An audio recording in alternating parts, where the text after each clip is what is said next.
નમસ્તે વિદ્યાર્થી મિત્રો. આપણે ગયા લેક્ચરની અંદર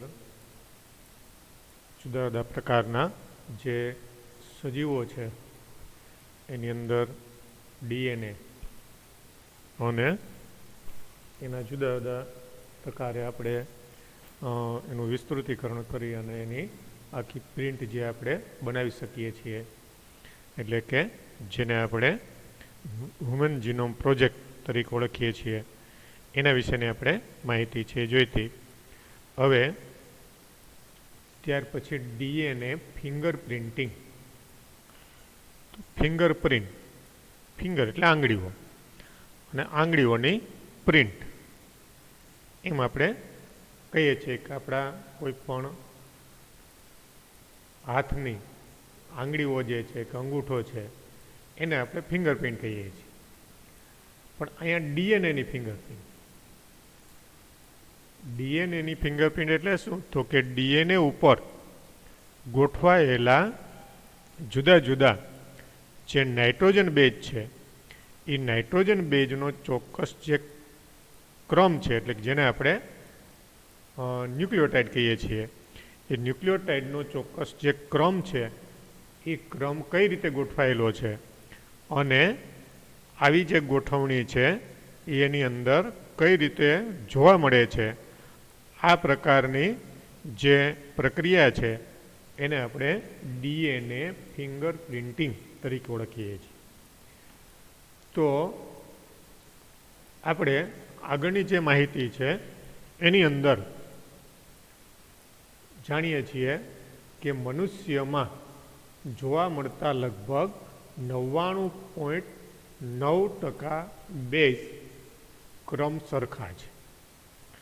મનુષ્યની અંદર જે આપણને બેઝ ક્રમ એટલે કે જેને આપણે નાઇટ્રોજન બેઝના ક્રમ કહીએ છીએ, એવા નાઇટ્રોજન બેઝના જે ક્રમ છે એ 99.9% સરખા છે.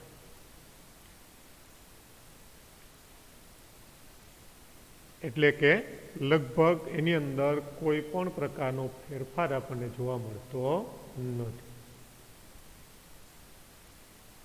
એ જ રીતે આપણે એ પણ જાણીએ છીએ કે હ્યુમન જીનોમ એટલે કે મનુષ્યનું આખું જે જનીન છે, મનુષ્યના જે બધા જનીનો છે એમાં 3 × 10⁹ બેઝ પેર એટલે કે આવી નાઇટ્રોજન બેઝની જોડીઓ છે એ આવેલી છે. અને આ પ્રકારની જોડીઓ છે એમાં કેટલાક બેઝ ક્રમમાં કેટલીક ભિન્નતા રહેલી છે. કે અમુકની અંદર કોઈ આવી ભિન્નતા જે છે એ આપણને જોવા મળે, પણ 99.9% બેઝ ક્રમ છે એ કેવા છે? તો કે સરખા છે. હવે આવા પ્રકારની જે ભિન્નતા જોવા મળે છે એ કેટલી ભિન્નતા રહેલી છે એના આધારે આપણે આગળ જે આ ડીએનએ ફિંગરપ્રિન્ટિંગની પ્રક્રિયા જે છે એની અંદર આપણે એનો ઉપયોગ કરી શકીએ. કે ડીએનએના અનુક્રમમાં જોવા મળતી આ ભિન્નતા વ્યક્તિગત રીતે સ્વરૂપ પ્રકારમાં અનન્યતા બક્ષે છે અથવા તો એને નિર્ધારિત કરે છે. ડીએનએમાં જોવા મળતી આવી જે ભિન્નતા છે એ શું કરે? તો કે વ્યક્તિગત રીતે સ્વરૂપ પ્રકાર એટલે કે આપણા જે સ્વરૂપલક્ષી જે લક્ષણો છે, બાહ્ય સ્વરૂપલક્ષી લક્ષણો, એટલે કે દરેક વ્યક્તિની અંદર આપણે ભિન્નતા જોવા મળે છે. બીજી વ્યક્તિ કરતાં એક વ્યક્તિ છે એ અલગ પડે છે. તો આવી ભિન્નતાનું મુખ્ય કારણ શું? તો કે જે આ ડીએનએના અનુક્રમમાં જોવા મળતી ભિન્નતાને કારણે આવી ભિન્નતા છે જોવા મળે. પણ આવા પ્રકારની ભિન્નતા કેવી છે? તો કે 0.10% જ આવી ભિન્નતા છે, છતાં પણ આપણને પુષ્કળ પ્રમાણમાં મનુષ્યની અંદર ભિન્નતા જોવા મળે. એટલે આપણે એમ કહી શકીએ કે એક વ્યક્તિ જેવી બીજી કોઈ વ્યક્તિ જે છે એ આપણને ક્યારેય જોવા મળતી નથી. હા, કદાચ આપણને એનો દેખાવ છે એમ થોડો ઘણો સરખો જોવા મળતો હોય, આપણે કહીએ ને ડુપ્લિકેટ જોવા મળતા હોય, પણ એમાં પણ આપણને ઘણી બધી ભિન્નતા જોવા મળે. એ ડુપ્લિકેટ છે એ કઈ રીતે બન્યા હોય તો કે એની અંદર દેખાવેનો સરખો આવતો હોય, પછી એણે એના જેવી જે આવી કોઈ હેરસ્ટાઈલ છે કે એના જેવા કપડાં છે કે એના જેવા જે કંઈ અવાજ છે કે એ વ્યક્ત કરે એટલે આપણને એના ડુપ્લિકેટ લાગે, પણ સંપૂર્ણપણે એ ડુપ્લિકેટ તરીકે કે એના જેવી જ લક્ષણો ધરાવતી વ્યક્તિ આપણને જોવા મળશે નહીં. જો આપણે કોઈનો ઉદ્દેશ બે વ્યક્તિઓ વચ્ચે અથવા કોઈ વસ્તીમાં આવેલા લોકો વચ્ચે આવી જનનિક ભિન્નતાના તફાવતનો ખ્યાલ મેળવવાનો છે તો હંમેશા ડીએનએનો અનુક્રમ જ્ઞાત કરવો પડશે. હવે જો આપણે કોઈ બે વ્યક્તિ વચ્ચે અથવા તો કોઈ વસ્તીઓમાં આવેલા લોકોની વચ્ચે જો હવે જનનિક ભિન્નતાનો તફાવત આપણે જાણવો હોય કે એનો ખ્યાલ આપણે મેળવવો હોય, એનો આપણે અભ્યાસ કરવો હોય તો શું કરવું પડશે તો કે ડીએનએના અનુક્રમને આપણે જાણવો પડશે. ડીએનએનો અનુક્રમ જ્ઞાત કરવો પડશે, એટલે કે એને આપણે જાણવો પડશે. જે કઠિન અને મોંઘું કાર્ય છે, આ જે કાર્ય છે એ એકદમ કઠિન છે અને મોંઘું છે. કઠિન એટલે જે આપણે જોયું ને કે હ્યુમન જીનોમ પ્રોજેક્ટ જે છે એની અંદર કરોડો રૂપિયાનો ખર્ચો છે એ થયેલો છે, અને કઠિન પણ છે, એટલે કે આ પ્રક્રિયા જે છે એ તાત્કાલિક થઈ શકે નહીં. તો જે હ્યુમન જીનોમ પ્રોજેક્ટ છે લગભગ 10 વર્ષ સુધી સતત એના ઉપર કામ થયું, ત્યારે આપણને આ બધી આખી માહિતી છે મળી. એ જ રીતે આપણે એવી કલ્પના કરીએ કે 3 × 10⁶ બે જોડ ધરાવતા બે સમૂહની વચ્ચે તુલના કરી રહ્યા છે કે આપણે જે 3 × 10⁶ બે જોડ ધરાવતા બે સમૂહો જે છે એની વચ્ચે આપણે તુલના કરી રહ્યા, એટલે કે એના વચ્ચેના જે તફાવત છે એ આપણે જાણી રહ્યા હોઈએ. અને ડીએનએ ફિંગરપ્રિન્ટ કોઈ પણ બે વ્યક્તિઓ વચ્ચેના અનુક્રમોની સરખામણી કરવા માટેની ત્વરિત એટલે કે ઝડપી પદ્ધતિ છે. એટલે આ રીતે જો આપણે બે વ્યક્તિના આવા લક્ષણોના તફાવતનો અભ્યાસ કરવો હોય તો એના માટે આ ડીએનએ ફિંગરપ્રિન્ટિંગ એ બે વ્યક્તિઓ વચ્ચેના અનુક્રમો એટલે કે એના ડીએનએના જે બેઝ ક્રમ છે એને જાણી અને આવી બે વ્યક્તિની સરખામણી કરવા માટેની આ એક મહત્વની પદ્ધતિ છે. તો ડીએનએ ફિંગરપ્રિન્ટિંગની અંદર કઈ રીતે આ પ્રક્રિયા છે કરવામાં આવે કે ડીએનએ ફિંગરપ્રિન્ટમાં ડીએનએ અનુક્રમમાં આવેલા કેટલાક વિશિષ્ટ પ્રદેશો વચ્ચે જોવા મળતો તફાવત ધ્યાનમાં લેવામાં આવે છે. ડીએનએ ફિંગરપ્રિન્ટની અંદર શું કરવામાં આવે તો કે ડીએનએના અનુક્રમ એટલે કે જેના આ જે નાઇટ્રોજન બેઝ છે એ નાઇટ્રોજન બેઝમાં આવેલા કેટલાક વિશિષ્ટ પ્રદેશો કે એવા પ્રદેશો હોય કે જે બેઝ ક્રમની અંદર થોડો ઘણો તફાવત જોવા મળતો હોય એને ધ્યાનમાં લેવામાં આવે, જેને પુનરાવર્તિત ડીએનએ તરીકે ઓળખવામાં આવે છે. એને શું કહેવાય તો કે એને પુનરાવર્તિત ડીએનએ એટલે કે રિપેટિટિવ ડીએનએ તરીકે એને ઓળખવામાં આવે છે. આવું રિપેટેટિવ ડીએનએને શા માટે કહેવાય તો કે આવું રિપેટેટિવ એટલે કે પુનરાવર્તિત ડીએનએ એને એટલા માટે કહેવામાં આવે કે આ અનુક્રમમાં ડીએનએનો નાનો ભાગ વારંવાર પુનરાવર્તન થતો હોય, કે ડીએનએનો જે નાનો ભાગ હોય એ વારંવાર પુનરાવર્તન થતો હોય એટલે એને પુનરાવર્તિત ડીએનએ તરીકે ઓળખવામાં આવે છે. અને આ પુનરાવૃત્ત ડીએનએને જીનોમિક ડીએનએના સમૂહથી ડેન્સિટી ગ્રેડિયન્ટ સેન્ટ્રીફ્યુગેશન દ્વારા ભિન્ન શિખર તરીકે અલગ કરાય છે. આવું જે પુનરાવર્તિત ડીએનએ છે એને અલગ કરવામાં આવે, એને આખું જે ડીએનએ હોય એમાંથી એને છૂટું પાડવામાં આવે, અને છૂટું પાડવા માટેની પદ્ધતિ કઈ છે તો કે આ પુનરાવર્તિત ડીએનએને જે આપણે જીનોમિક ડીએનએ લઈએ છીએ એના સમૂહથી આ ડેન્સિટી ગ્રેડિયન્ટ સેન્ટ્રીફ્યુગેશન પદ્ધતિ દ્વારા એટલે કે DGC ડેન્સિટી ગ્રેડિયન્ટ સેન્ટ્રીફ્યુગેશન એટલે કે એને જે આપણે સેન્ટ્રીફ્યુજ કરી અને આવા ડીએનએને આપણે અલગ પાડી શકીએ. આ રીતે આવા ડીએનએને અલગ પાડી અને આ પુનરાવર્તિત જે ભાગો છે એ પુનરાવર્તિત ભાગોના આધારે આપણે આ પ્રકારની જે ડીએનએ ફિંગરપ્રિન્ટ બનાવવા માટે એનો ઉપયોગ છે એ કરી શકાય છે. એટલે આ રીતે આ ડેન્સિટી ગ્રેડિયન્ટ સેન્ટ્રીફ્યુગેશન પદ્ધતિ દ્વારા આપણે એને અલગ પાડી અને એને આપણે આ ડીએનએ ફિંગરપ્રિન્ટ બનાવવા માટે એનો ઉપયોગ છે એ કરવામાં આવે છે.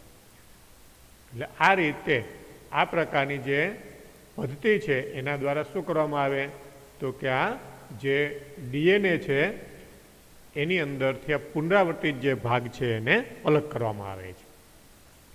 અને પછી શું કરવામાં આવે છે તો કે ડીએનએનો મોટો સમૂહ, ડીએનએનો જે મોટો સમૂહ છે એ એક મુખ્ય શિખર બનાવે છે. ડીએનએનો જે આવો નાનો એક ભાગ દૂર કર્યો અને બાકીનો જે મોટો સમૂહ છે એ એક શિખર બનાવે, જ્યારે સાથે અન્ય નાના નાના શિખર પણ બને છે જેને સેટેલાઇટ ડીએનએ તરીકે ઓળખવામાં આવે છે. કે આ રીતે ડીએનએના પુનરાવર્તિત ભાગોમાંથી આ સેન્ટ્રીફ્યુગેશન પદ્ધતિ દ્વારા એને અલગ કરવામાં આવે તો જે ભાગ છે જે દ્વારા ભિન્ન શિખર તરીકે અલગ કરાય છે, એક શિખર તરીકે એને અલગ કરવામાં આવે અને સાથે સાથે બીજા એક નાના નાના શિખર એટલે કે એક શૃંખલાઓ તરીકે આપણે લઈ શકીએ એ પણ નિર્માણ થાય. અને આવા અન્ય નાના નાના શિખરને શું નામ આપવામાં આવેલું છે તો કે એને સેટેલાઇટ ડીએનએ તરીકે ઓળખવામાં આવે છે. આ બેઝ બંધારણ, ખંડોની લંબાઈ અને પુનરાવર્તિત એકમોની જે સંખ્યા હોય એના આધારે માઇક્રો સેટેલાઇટ, મિની સેટેલાઇટ વગેરે સ્વરૂપે એને આપણે વર્ગીકૃત કરી શકીએ, એટલે કે એને અલગ પાડી શકાય. એની અંદર જે બેઝનું બંધારણ હોય, બેઝનું જે બંધારણ જે છે એ કેવું છે તો નાઇટ્રોજન બેઝના બંધારણની અંદર તો આપણે જાણીએ છીએ શું હશે તો કે એની સામે ટી, એટલે એડેનીનની સામે ટી હોય તો એડેનીન જેમ ટી, અથવા તો એમાં સી હશે તો એની સામે જી અને જી હશે તો એની સામે સી, એટલે કે ગ્વાનિનની સામે સાઇટોસિન. તો આવા જે બેઝ બંધારણ છે એના ખંડોની લંબાઈ અને એમાં પુનરાવર્તિત જે એકમ છે એની સંખ્યા કેટલી છે એના આધારે એને માઇક્રો સેટેલાઇટ કે મિની સેટેલાઇટ તરીકે આપણે અલગ કરી શકીએ, એટલે કે એને વર્ગીકરણ કરી શકીએ. એની અંદર રહેલા બેઝનું બંધારણ હોય એમાં ખંડોની લંબાઈ કેટલી છે, એમાં પુનરાવર્તિત એકમની સંખ્યા કેટલી છે એના આધારે એને મુખ્યત્વે અલગ અલગ ભાગોની અંદર વર્ગીકૃત કરી શકે. કેવા ભાગોની અંદર તો કે માઇક્રો સેટેલાઇટ, મિની સેટેલાઇટ એવા ભાગોની અંદર એને અલગ કરી શકાય. આ રીતે આવો અનુક્રમ એ કોઈ પણ પ્રોટીન માટે સંકેતન કરતા નથી, પરંતુ તે હ્યુમન જીનોમનો મોટો ભાગ બનાવે છે. આવા પ્રકારના જે અનુક્રમ છે એ અનુક્રમ કોઈ પણ પ્રોટીન માટે સંકેતન કરતા નથી, એટલે કે કોઈ પણ પ્રોટીન સંશ્લેષણની પ્રક્રિયામાં આવા જે ભાગો છે એ ભાગ લેતા નથી. આવા જે ડીએનએના બેઝ ક્રમ છે એ પ્રોટીન સંશ્લેષણની ક્રિયામાં ભાગ નથી લેતા, પણ એ હ્યુમન જીનોમનો એક ભાગ બનાવે છે. એટલે કે આપણા જે જનીનો છે એ જનીનોનો આખો એક ભાગ બનાવે છે.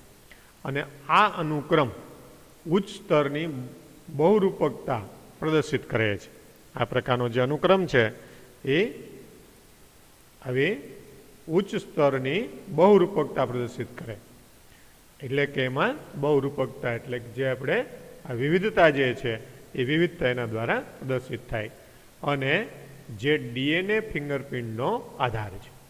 એટલે આ પ્રકારની જે બહુરૂપકતા એટલે કે એની અંદર જે વિવિધતા જોવા મળે એ વિવિધતા જે છે એના આધારે આપણે ડીએનએ ફિંગરપ્રિન્ટિંગ છે એ બનાવી શકીએ.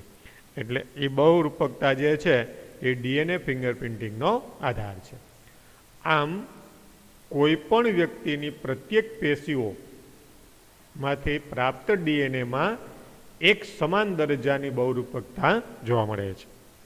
એટલે આવા ડીએનએને આપણે ફિંગરપ્રિન્ટિંગ બનાવવા માટે જે ઉપયોગમાં લઈએ એ ડીએનએ છે એ આપણે અલગ અલગ પ્રકારની પેશીઓની અંદરથી લેવામાં આવે.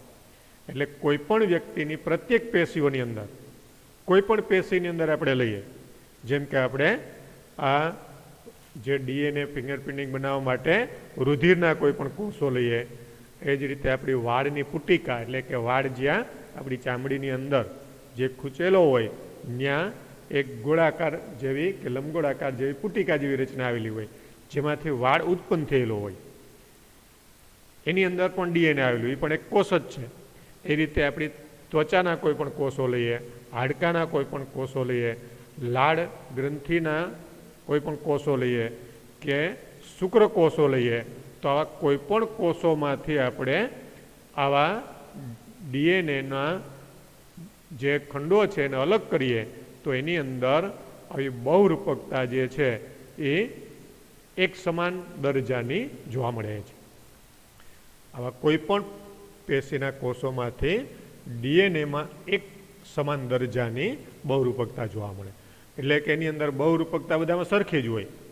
દાખલા તરીકે કોઈ વ્યક્તિના રુધિરના કોઈ કોષોની અંદર આવે ડીએનએની બહુરૂપકતા તપાસવામાં આવે, અને ચામડીના કોઈ કોષોમાંથી તપાસવામાં આવે, અથવા તો એના કોઈ હાડકાના કોષોમાંથી તપાસવામાં આવે, તો બધાની અંદર બહુરૂપકતા કેવી જોવા મળે? સરખી જ જોવા મળે. જેને કારણે આપણે આપણા શરીરના કોઈ પણ પેશીના કોષોને લઈ શકીએ. અને જે ફોરેન્સિક એપ્લિકેશનમાં એક ઓળખ સાધન તરીકે ઉપયોગી છે. અને જે આપણે ફોરેન્સિક એપ્લિકેશન એટલે કે જે ફોરેન્સિક જે લેબોરેટરી કરવામાં આવે એની અંદર આ પ્રકારની જે બહુરૂપકતા છે એ જે તે વ્યક્તિને ઓળખવા માટે એક સાધન તરીકે એને આપણે ઉપયોગમાં લઈ શકીએ. આવી વ્યક્તિને આપણે સરળતાથી ઓળખી શકીએ. હવે વ્યક્તિને ઓળખવા માટે આ પ્રકારની જે બહુરૂપકતા છે એ આપણને ખૂબ જ ઉપયોગી બની શકે. આ ઉપરાંત આવી બહુરૂપકતા પિતૃઓમાંથી સંતતિમાં આનુવંશિકતામાં પણ ઉતરે. આવી બહુરૂપકતા જે છે એ એની સંતતિની અંદર પણ ઉતરે, એના સંતાનોની અંદર પણ પિતૃઓમાંથી જે આનુવંશિકતા તરીકે એ ઉતરી આવશે.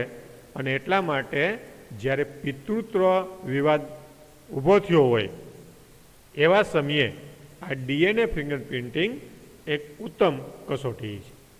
એટલે કે કોઈ બાળક છે એના પિતા છે એ કોણ છે, એના ચોક્કસ પિતા છે એની ઓળખ કરવા માટે આવા પ્રકારની જે ડીએનએ ફિંગરપ્રિન્ટિંગ છે એ મહત્વનો ભાગ ભજવે છે. એટલે જેની મદદથી આપણે આવી પિતૃત્વની જે ઓળખ વિધિ છે એ પણ આપણે કરી શકીએ છીએ.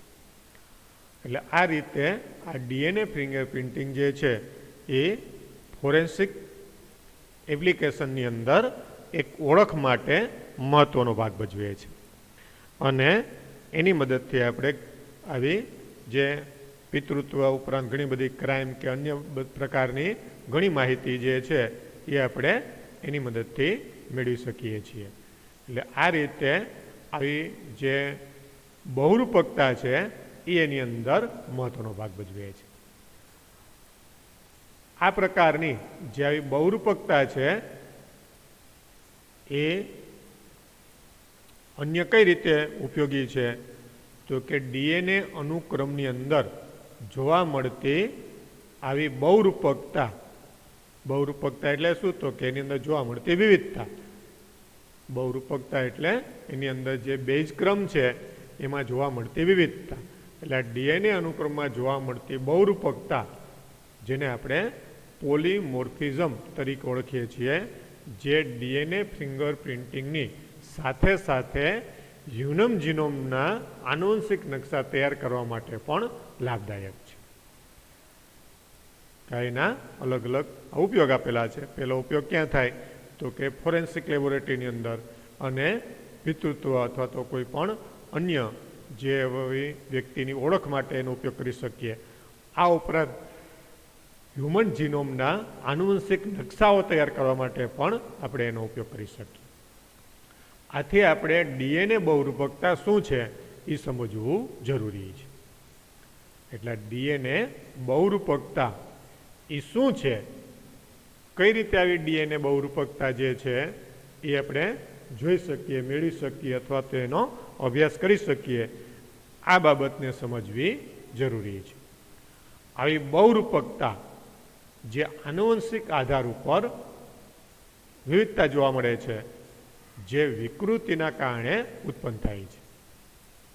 કે આવી જે બહુરૂપકતા જે છે એ કઈ રીતે નિર્માણ થાય તો કે બહુરૂપકતા છે એ એક આનુવંશિકતા જે છે એના આધાર તરીકે આપણને જે વિવિધતા જોવા મળે, બહુરૂપકતા એટલે વિવિધતા, આમ સાદી ભાષામાં આપણે શબ્દ કહીએ તો એની અંદર જોવા મળતી વિવિધતા એ કઈ રીતે ઉત્પન્ન થાય તો કે તે વિકૃતિના કારણે ઉત્પન્ન થાય છે. બહુરૂપકતા છે એ વિકૃતિના કારણે ઉત્પન્ન થાય. ડીએનએની અંદર જે વિકૃતિ નિર્માણ થાય એને કારણે આવી બહુરૂપકતા નિર્માણ થાય. જે આપણે આગળ જોઈ ગયા કે જે ચેપ્ટર 5ની અંદર આપણે વિકૃતિના વિવિધ પ્રકાર અને એની અસરો વિશે અભ્યાસ કર્યો છે. જે ડીએનએની અંદર જુદા જુદા પ્રકારની જે વિકૃતિ જોવા મળે એની અંદર કોઈ જે બેઝ જે છે એના ક્રમમાં ફેરફાર થઈ જાય, કોઈ બેઝ જે છે એ અલગ રીતે જોડાઈ જાય, કોઈ બેઝ છે એ સંપૂર્ણપણે ત્યાંથી દૂર થઈ જાય. તો આવા પ્રકારની જે વિવિધતા છે એ આપણે આ ડીએનએની અંદર જોવા મળતી વિવિધતા જે આપણે આગળના ચેપ્ટરની અંદર જોઈ ગયા છીએ. આ રીતે કોઈ પણ વ્યક્તિમાં નવી વિકૃતિ અને એના દૈહિક કોષો અથવા તો જનન કોષો ના કોઈ દૈહિક કોષો હોય અથવા તો જનન કોષો હોય એની અંદર આ પ્રકારની વિકૃતિ છે એ ઉદ્ભવે છે.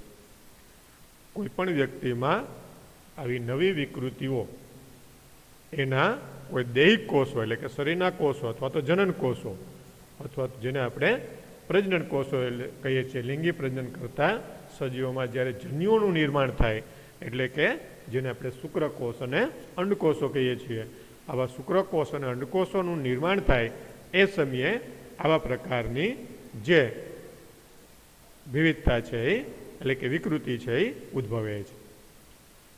જો જનન કોષોમાં આવી કોઈ વિકૃતિ નિર્માણ થાય તો જનન કોષોમાં વિકૃતિ કોઈ વ્યક્તિની સંતાનોત્પત્તિ ક્ષમતાને ગંભીર રૂપે પ્રભાવિત કરે તો વિકૃતિ સ્થાનાંતરિત થાય છે. જો આવા પ્રકારની વિકૃતિ જે છે એ કોઈ જનન કોષોની અંદર હોય, જો જનન કોષોમાં આવી વિકૃતિ કોઈ વ્યક્તિની સંતાનોત્પત્તિ ક્ષમતાને ગંભીર રૂપે પ્રભાવિત ના કરે તો વિકૃતિ સ્થાનાંતરિત થાય છે. જો એની સંતાન ઉત્પન્ન કરવાની જે આવી પ્રક્રિયા થાય તો એની અંદર કોઈ ગંભીર અસર ઉત્પન્ન ન કરે તો આવી વિકૃતિ શું થાય તો કે સ્થળાંતરિત થાય, જેનાથી વસ્તીના બીજા સભ્યોમાં તે ફેલાય. એટલે લિંગી પ્રજનન દ્વારા આ પ્રકારની જે વિકૃતિ છે એ પછી એની આગળની પેઢીની અંદર ફેલાય. એટલે કે અન્ય જે લોકો હોય એના જે એની સંતિ હોય એની અંદર આ પ્રકારની જે વિકૃતિ છે એ ફેલાય અને જેનો ફેલાવો જે છે એ થાય એટલે આ પ્રકારની જે વિકૃતિ છે એ ધીમે ધીમે કરી અને ઘણા લોકો સુધી ફેલાય છે. જો મનુષ્યની વસ્તીમાં 0.01થી વધારે વિકૃતિમાં એક સ્થાનમાં એક કરતાં વધારે એલેલ હોય તો એ એલેલિક એટલે કે જે આપણે એલેલ એટલે કે એક પ્રકારના જે કારક તરીકે ઓળખતા હતા કે એક જનીન તરીકે આપણે એને ઓળખતા હતા. એક આવા પ્રકારનું જે એલેલ જે આપણે આગળના ચેપ્ટરની અંદર જોઈ ગયા છીએ એલેલ એટલે શું, જેનો તમને ખ્યાલ છે. અને આ રીતે કદાચ જો યાદ ન હોય તો જોઈ લેજો કે એલેલ કોને કહેવાય ને કઈ રીતે એક કારક તરીકે આપણે કે ને આનુવંશિકતાના એક ઘટક તરીકે આપણે એને લેતા હતા. એની સ્પષ્ટ સમજૂતી છે આપણે આગળના ચેપ્ટરની અંદર આપેલી છે. તો એ ફરીથી એનો આખી જે વ્યાખ્યા જે છે એ અહીં કહેતો નથી, કારણ કે તો તમે આગળ એ પાના ખોલી અને જોશો કે એલેલની વ્યાખ્યા શું છે. હું કહી દઉં તો તમે એને જોશો નહીં. એટલે આપણે જે એમ કહેતા હતા કે જો મનુષ્યની વસ્તીમાં 0.01થી વધારે આવૃત્તિમાં એક સ્થાનમાં એક કરતાં વધારે એલેલ હોય તો આ એલેલિક અનુક્રમોની ભિન્નતાને પરંપરાગત રૂપે ડીએનએની બહુરૂપકતા તરીકે ઓળખવામાં આવે છે. એટલે અહીંયા આ બહુરૂપકતાની વ્યાખ્યા છે એ આપણને આપેલી છે, જે બે રીતે આપી. પેલી વ્યાખ્યાની અંદર આપણે શું કીધું તો કે જો મનુષ્યની વસ્તીમાં 0.01થી વધારે આવૃત્તિમાં એક સ્થાનમાં એક કરતાં વધારે એલેલ હોય તો એલેલિક અનુક્રમની ભિન્નતાને પરંપરાગત રૂપે ડીએનએની બહુરૂપકતા કહેવાય. એટલે કે આવા પ્રકારના જે એની અંદર જે જનીનો છે એમાં જે આવી ભિન્નતા આવે, એટલે કે નાઇટ્રોજન બેઝના ક્રમની અંદર જે આવી ભિન્નતા આવે એને શું કહેવાય તો કે ડીએનએની બહુરૂપકતા કહેવાય. એને વધારે અહીંયા થોડીક સરળ રીતે સમજાવેલી છે કે જો સરળ શબ્દોમાં જોઈએ તો જો એક વારસાગત વિકૃતિ વસ્તીમાં વધુ આવૃત્તિથી જોવા મળે તો તેને ડીએનએ બહુરૂપકતા કહેવાય. જો એક વારસાગત વિકૃતિ, કોઈ આવી વારસાગત વિકૃતિ જે છે એ વસ્તીમાં વધુ આવૃત્તિથી જોવા મળે, એટલે કે વધુ એનું પ્રમાણ છે જોવા મળતું હોય તો તેને ડીએનએ બહુરૂપકતા તરીકે ઓળખવામાં આવે. આ રીતે આવી વિવિધતાની સંભાવના નોન કોડિંગ ડીએનએમાં વધારે હોય છે. આ પ્રકારની વિવિધતાની જે સંભાવના છે એ નોન કોડિંગ ડીએનએની અંદર વધારે જોવા મળે. શા માટે એની અંદર વધારે જોવા મળે તો કે એનું કારણ છે કે આ અનુક્રમમાં થતી વિકૃતિ વ્યક્તિની પ્રજનન ક્ષમતાને ત્વરિત અસર કરી શકતી નથી. કે આ પ્રકારની જે વિકૃતિ છે એ વ્યક્તિની પ્રજનન ક્ષમતાને તાત્કાલિક અસર કરી શકતી નથી. એની પ્રજનન ક્ષમતાને તરત અસર કરી શકતી નથી, જેને કારણે વિકૃતિ એક પેઢીમાંથી બીજી પેઢીમાં એકત્રિત થયા કરે છે. આ પ્રકારની જે વિકૃતિ છે એક પેઢીમાંથી બીજી પેઢીની અંદર એકત્રિત થયા કરે, પણ એની પ્રજનન ક્ષમતાને એ અસર કરી શકશે નહીં. અને એના ફળ સ્વરૂપે આવી વિવિધતા એટલે કે બહુરૂપકતા ઉત્પન્ન થાય. એટલે આ રીતે આવી પ્રજનન ક્ષમતાને કોઈ તાત્કાલિક અસર કરી શકતી નથી, જેને કારણે આવી વિકૃતિ છે એક પછી એક પેઢીની અંદર એ આગળ વધતી જાય અને એકત્રિત થતી જાય, જે આવી બહુરૂપકતા ઉત્પન્ન કરે. અને આવા પ્રકારની બહુરૂપકતા એટલે કે વિવિધતા, બહુરૂપકતા એટલે વિવિધતા અથવા તો જેને આપણે લક્ષણોની ભિન્નતા કહીએ છીએ. તો આવી બહુરૂપકતા એ અલગ અલગ પ્રકારની હોય છે. આવી બહુરૂપકતા જે છે એ આપણને અલગ અલગ પ્રકારની જોવા મળે, જેમાં એક ન્યુક્લિયોટાઇડથી લઈ અને મોટા પાયે પરિવર્તન થાય છે. આવી બહુરૂપકતા આપણને અલગ અલગ પ્રકારની જોવા મળે કે જેમાં એક ન્યુક્લિયોટાઇડમાં પણ કંઈ ફેરફાર થયો હોય અને એક કરતાં વધારે ન્યુક્લિયોટાઇડમાં ફેરફાર થયો હોય તો એમાં મોટા પાયે એમાં પરિવર્તન થાય. અને આ રીતે આવી જે બહુરૂપકતા ન્યુક્લિયોટાઇડની અંદર ફેરફાર થઈ અને આ પ્રકારની જે બહુરૂપકતા જે છે એક પછી એક પેઢીઓની અંદર આગળ વધતી જાય, એટલે એને કારણે ઉદ્વિકાસ અથવા તો જાતિ નિર્માણની અંદર આ પ્રકારની બહુરૂપકતા જે છે એ મહત્વનો ભાગ ભજવે. ઉદ્વિકાસ અથવા તો જાતિ નિર્માણમાં આવી બહુરૂપકતા છે એ ખૂબ જ મોટી ભૂમિકા ભજવે છે. એટલે કે ઉદ્વિકાસની પ્રક્રિયા દ્વારા પછી એમાંથી નવી જાતિઓ નિર્માણ થવાની જે પ્રક્રિયા થાય એની અંદર આવી બહુરૂપકતા છે એ મહત્વનો ભાગ ભજવે. અને આ પ્રકારની બહુરૂપકતા જાતિ વિકાસ અને ઉદ્વિકાસની અંદર કઈ રીતે ભાગ ભજવે છે એ આપણે આના પછીના નેક્સ્ટ ચેપ્ટરની અંદર જે ઉદ્વિકાસનું જે ચેપ્ટર છે એની અંદર આપણે જોવાની છે. એટલે આ રીતે આ જે બહુરૂપકતા જે છે એ ડીએનએ ફિંગરપ્રિન્ટિંગની અંદર ખૂબ જ મહત્વની છે કે જેનો ઉપયોગ કરી અને આ ડીએનએ ફિંગરપ્રિન્ટિંગ જે છે એને આપણે નિર્માણ કરી શકીએ છીએ. એટલે આપણને આ ડીએનએ ફિંગરપ્રિન્ટિંગ જે છે એ આખો પ્રશ્ન છે, પણ અહીંયા આ જે પ્રશ્ન છે એ આપણને જો અલગ પૂછવામાં આવે તો ડીએનએ ફિંગરપ્રિન્ટિંગની સામાન્ય સમજૂતી આપો એવા પ્રશ્ન તરીકે આ પ્રશ્ન જે છે એ આપણને પૂછી શકે.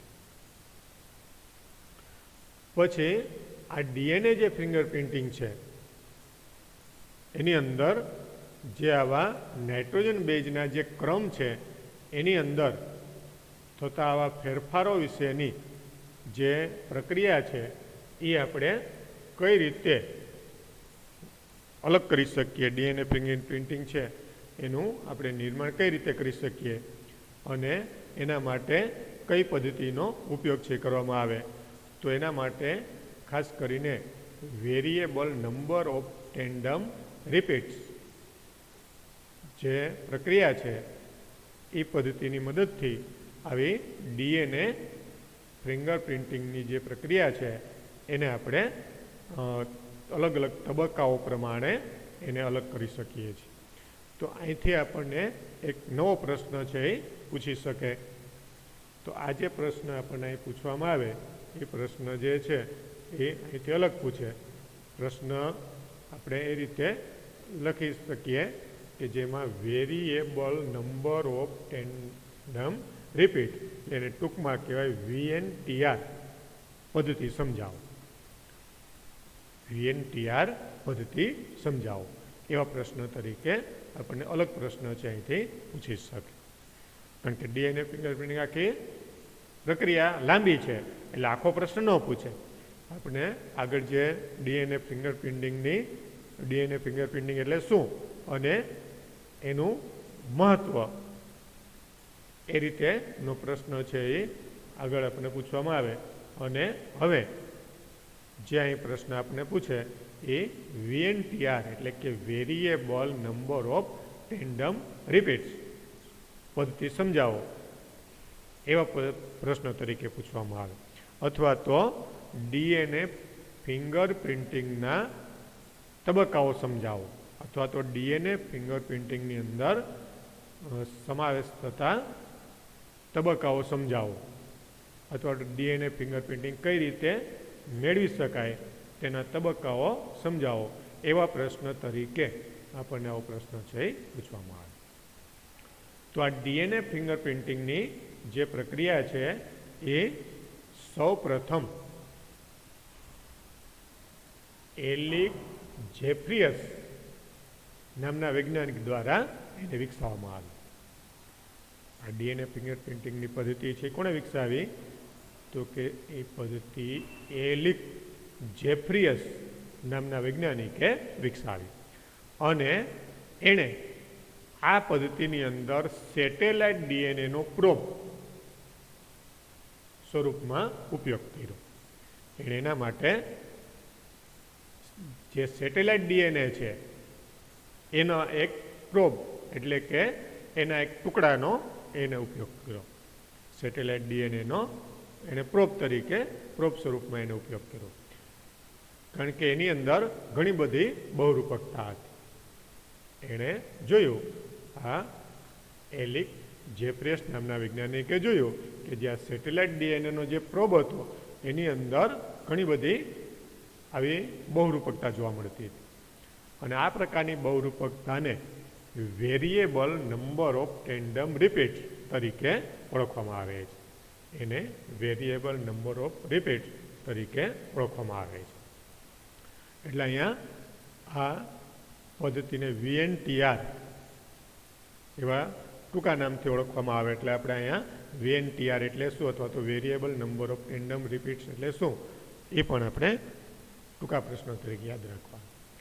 આ પ્રકારની તકનીક જેમ કે પહેલાં ઉપયોગ આપણે જે આવા પ્રકારે ઉપયોગ કરી શક્યા હોય, કેટલાક પ્રકારની પ્રક્રિયાઓ માટે વૈજ્ઞાનિકો એનો ઉપયોગ કરી શક્યા હોય અને એની જે માહિતી છે એ અલગ અલગ રીતે પ્રાપ્ત કરેલી હોય, પણ એની પ્રક્રિયા છે કઈ રીતે કરવામાં આવે છે તો કે તકનીક જેમ કે પહેલાં ઉપયોગ કરી ચૂક્યા છીએ તે સંવર્ધન બ્લોટ હાઇબ્રિડાઇઝેશન પ્રકારની પ્રક્રિયા છે અને એમાં રેડિયો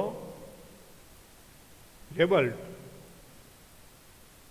એટલે કે VNTRનો પ્રોબ તરીકે ઉપયોગ કરવામાં આવે છે. રેડિયો લેબલ્ડ VNTR આ પ્રકારની પ્રક્રિયાને શું કરવામાં આવે તો કે જેમાં સંવર્ધન બ્લોટ હાઇબ્રિડાઇઝેશન પ્રકારની જે પદ્ધતિ હોય એના દ્વારા આ બધા DNAને અલગ પાડવા માટેની અલગ અલગ પ્રક્રિયાઓ છે. અને એની અંદર રેડિયો લેબલ્ડ VNTR પ્રોબનો ઉપયોગ કરવામાં આવે છે. અને આ પ્રક્રિયાની અંદર જે આખી પ્રક્રિયા થાય એની અંદર વિવિધ તબક્કાઓ દ્વારા આ પ્રકારની પદ્ધતિ છે એ કરવામાં આવે છે. તો એની અંદર આ પ્રક્રિયાની અંદર આવા તબક્કાઓની અંદર શું કરવામાં આવે તો કે એની અંદર પહેલાં મુખ્ય જે આપણે જે પ્રોબ લીધો હોય એમાં એને અલગ કરવા માટે કોઈ આપણે જેમાં આગળ આપણે જોઈ ગયા ને એમાં આપણે કોઈ પણ પેશીઓની અંદર રહેલા કોષની અંદરથી DNA જે છે એનો આપણે અભ્યાસ કરવો છે, એની આપણે ફિંગરપ્રિન્ટ બનાવી છે. તો આવા DNAનું અલગીકરણ કરવામાં આવે. પહેલાં તો આ પ્રકારના જે DNA છે એનું અલગીકરણ કરવામાં આવે. એ અલગીકરણ કરી અને પછી રિસ્ટ્રિક્શન એન્ડોન્યુક્લિયસ નામના ઉત્સેચકોની સારવાર એના ઉપર આપી અને આવા DNAનું પાચન કરવામાં આવે.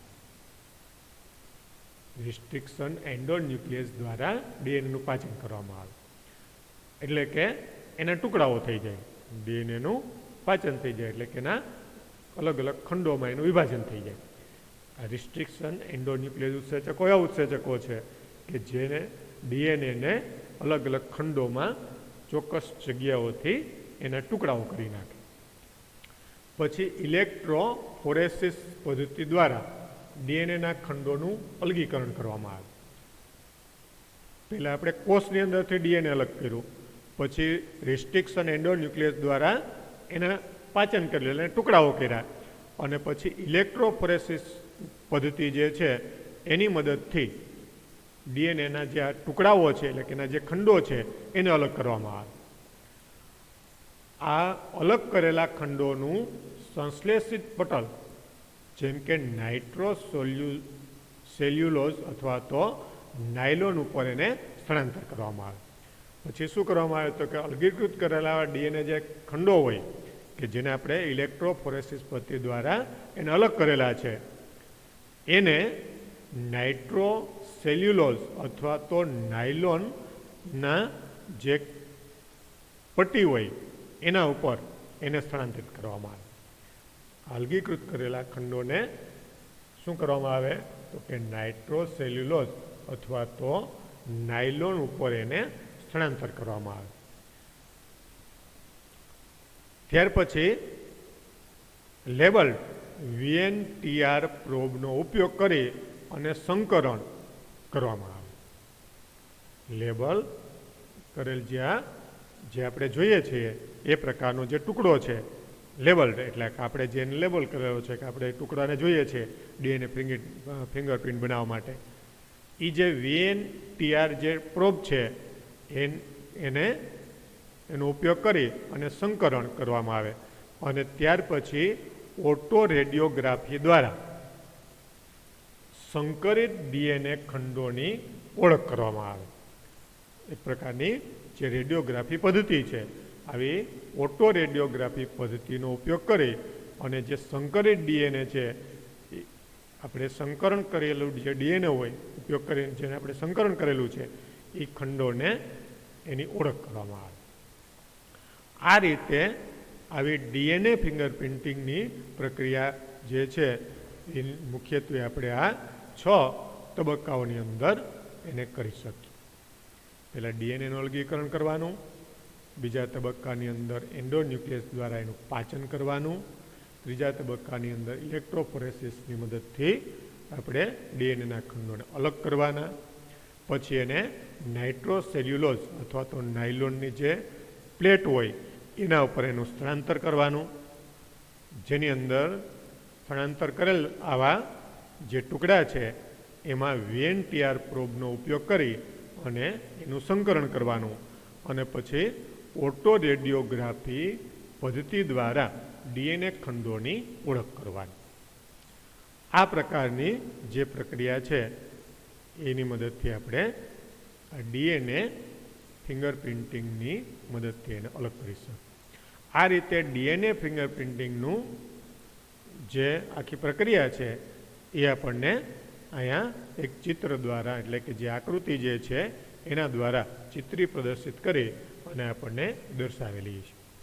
એને આપણે જોશું કે કઈ રીતે એ આકૃતિ આપણે શું કહેવા માગીએ છીએ, કઈ રીતે એની અંદર આવી પ્રક્રિયા છે કરેલી છે, એ આપણે હવે આગળ એને જોશું. આ રીતે વીએનટીઆર સેટેલાઇટ ડીએનએના વર્ગમાં આવેલો છે, જેને મિની સેટેલાઇટ તરીકે ઓળખવામાં આવે. કે જ્યાં વીએનટીઆર જે સેટેલાઇટ છે એ ડીએનએના વર્ગમાં આવેલો, એટલે કે ડીએનએનો એક ભાગ છે, જેને આપણે મિની સેટેલાઇટ તરીકે ઓળખી શકીએ.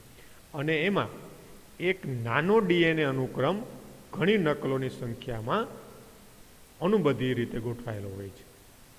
એની અંદર એક ડીએનએનો જ્યાં એક નાનો ડીએનએનો અનુક્રમ છે એ નકલોની સંખ્યામાં, એટલે કે એની એક એવી નકલ, એટલે કે બહુરૂપકતા સ્વરૂપે એ અનુબદ્ધિત રીતે, એટલે ક્રમિક રીતે ગોઠવાયેલો હોય નકલોની સંખ્યામાં, એટલે કે ઘણી બધી એની નકલ હોય, એ નકલ સ્વરૂપે ગોઠવાયેલો હોય, એટલે કે રિપીટ થતા હોય, જે બેઝના ક્રમ જે છે રિપીટ સ્વરૂપે એની અંદર ગોઠવાયેલા હોય છે. આમ કોઈ વ્યક્તિના એક રંગસૂત્રથી બીજા રંગસૂત્રમાં કોપી નંબરની સંખ્યામાં ભિન્નતા રહેલી હોય છે. આ રીતે કોઈ પણ વ્યક્તિના આપણે આ ડીએનએ લઈએ તો કોઈ વ્યક્તિના એક રંગસૂત્રથી બીજા રંગસૂત્રમાં કોપી નંબરની સંખ્યામાં આપણને ભિન્નતા જોવા મળે છે. એટલે કે જેની આવી પુનરાવર્તિત જે ભાગો છે એની જે સંખ્યા છે એની અંદર આપણને એમાં ભિન્નતા જોવા મળે છે.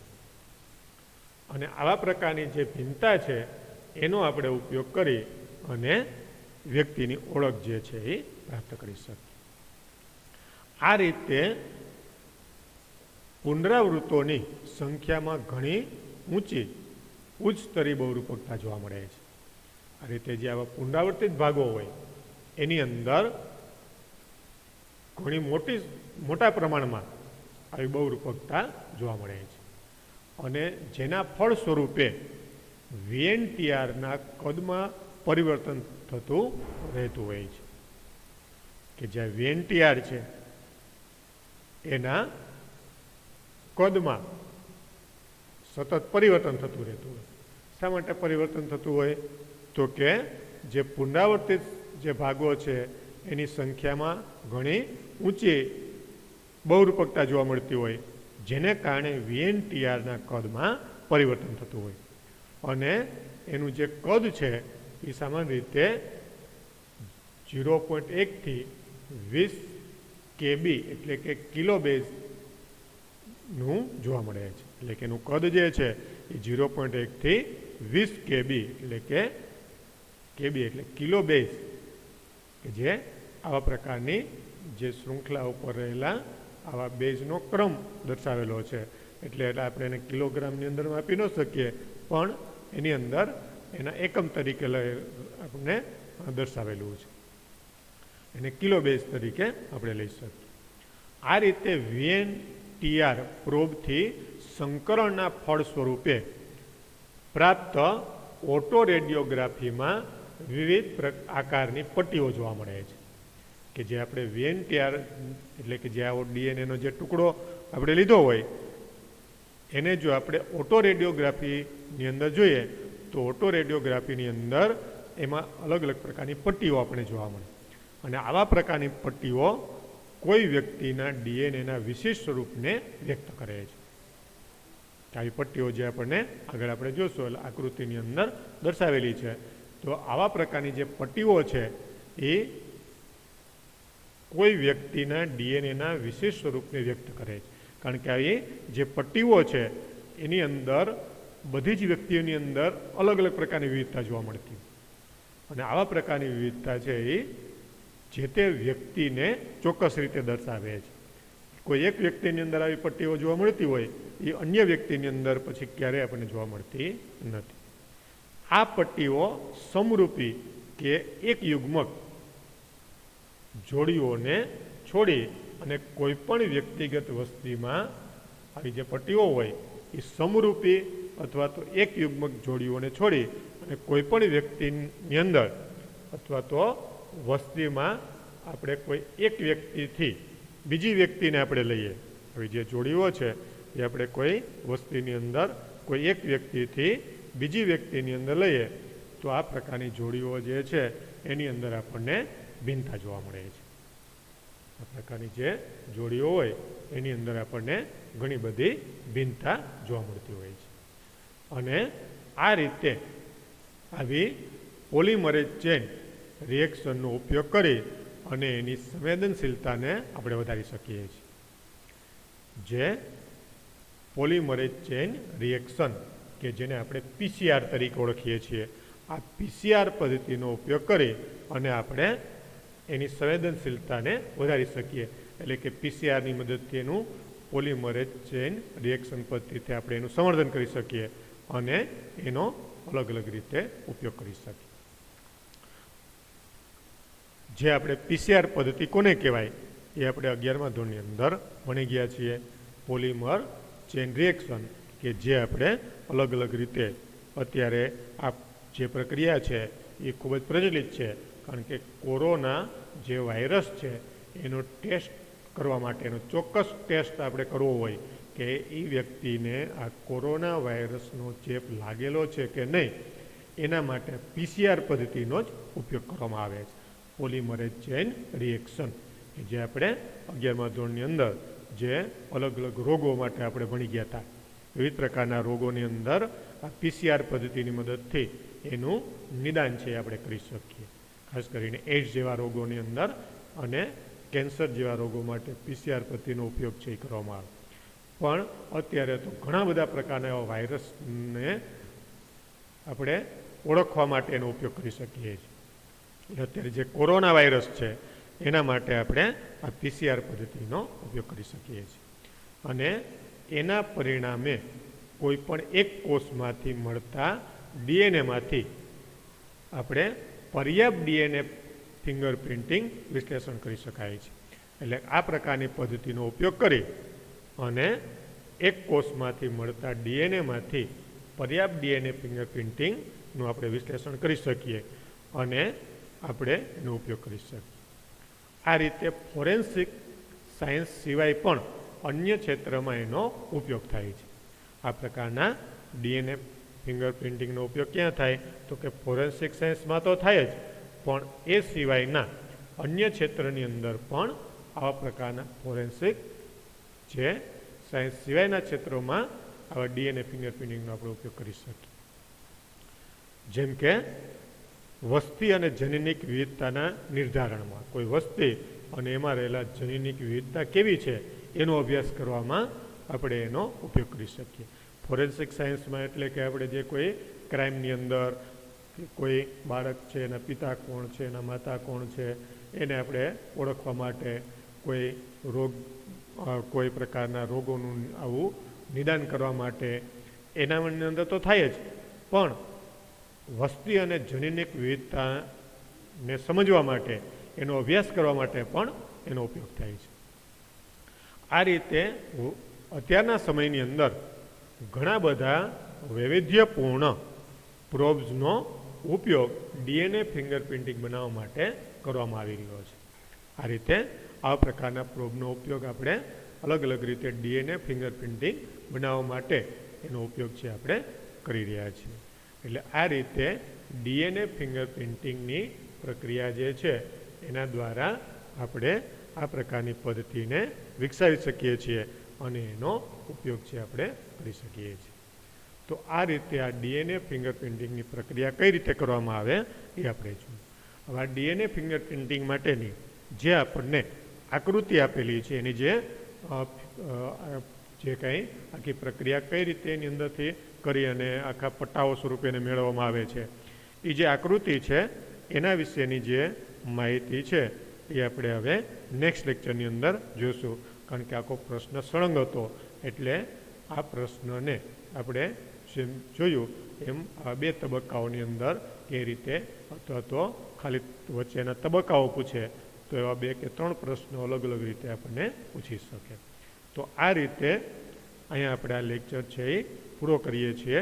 અને હવે આપણે જે આકૃતિ જે છે એના જે પટ્ટાઓ જે છે એ શું કહેવા માગે છે, એ પટ્ટાઓની જે આવી પ્રક્રિયા છે એ કઈ રીતે આપણે કરી તો જોયું આપણે, પણ એ પટ્ટાઓની જે સમજૂતી, એ પટ્ટાઓ આપણે ક્યાંય દોરવા નથી આવતા, કે આકૃતિ જે છે આપણે ખાલી સમજવા માટે આપેલી છે.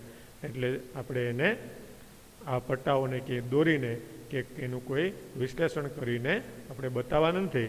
એટલે એને આપણે નેક્સ્ટ લેક્ચરની અંદર સમજી લેશું અને ત્યાર પછી આપણે સ્વાધ્યાયના જે પ્રશ્નો છે જોઈ લેશું. એટલે આ ચેપ્ટર છે એ પૂરું થશે.